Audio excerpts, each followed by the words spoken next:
ჩვენ დღეს გვქონდა სიმულაციური თამაში. თამაში თავის არსით პირდაპირ ხაზს უსვამდა ჩვენს გუნდურობას, თუ რაოდენ შეკრულები ვართ გუნდში და ხაზს უსვამდა იმას, თუ რაოდენ უსმენთ და უჯერებთ თითოეული ჩვენგანი ერთმანეთს. თუ ჩვენ არ ვიმოქმედებდით დღეს შეხმატკილებული, ჩვენ ერთი ნაპირიდან ვერ გადავიდოდით მეორე ნაპირზე. ამიტომ თამაში ძალიან საინტერესო იყო და რეალურად ამ თამაშმა გამოამჟღავნა, რომ ჩვენ ვართ ადამიანები, რომლებიც გუნდში ერთად კარგად მოქმედებთ და შეგვიძლია კარგი აზრის წინ წამოწევა და მისი მხარდამჭერა.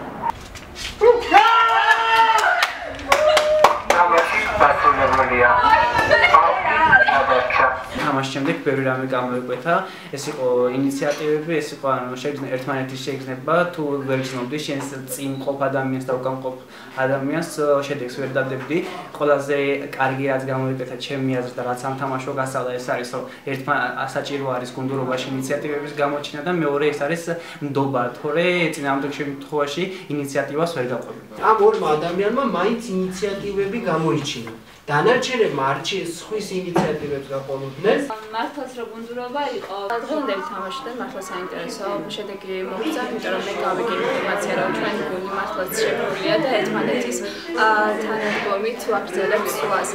მართლა საინტერესო თამაში იყო, დამანახა რომ ბევრი რაღაც არის, რაც უნდა გაითვალისწინო გუნდში, თუნდაც ის რომ შეიძლება ესე იგი დატოვა გუნდის წევრი უკან, როდესაც შენ პირველი მიდიხარ წინ.